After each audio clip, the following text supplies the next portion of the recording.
Why Omila ifanya durante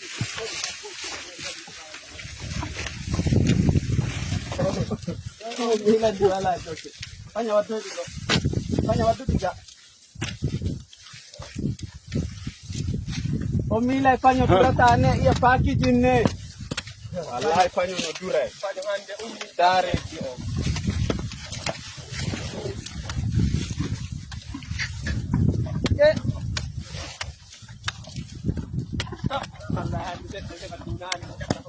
Wallahi dikari fanya.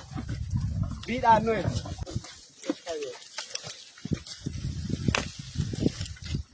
Wai mo du mamu ko tin.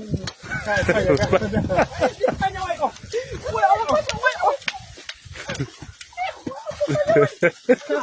Fanya. Je.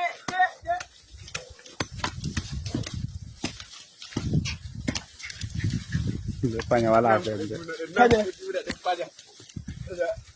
Dikari ala Do huki.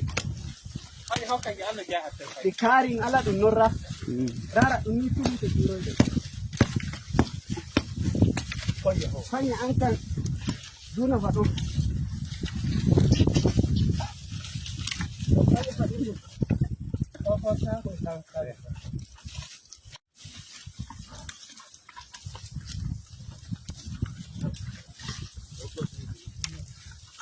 fanya kodu fanya ukatantini mama why Omila ifanya yana ta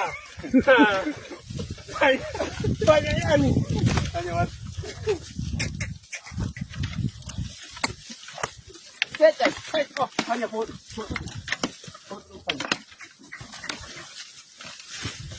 Omila ifanya kone kotampu kone kotampa Terno fanya kapio.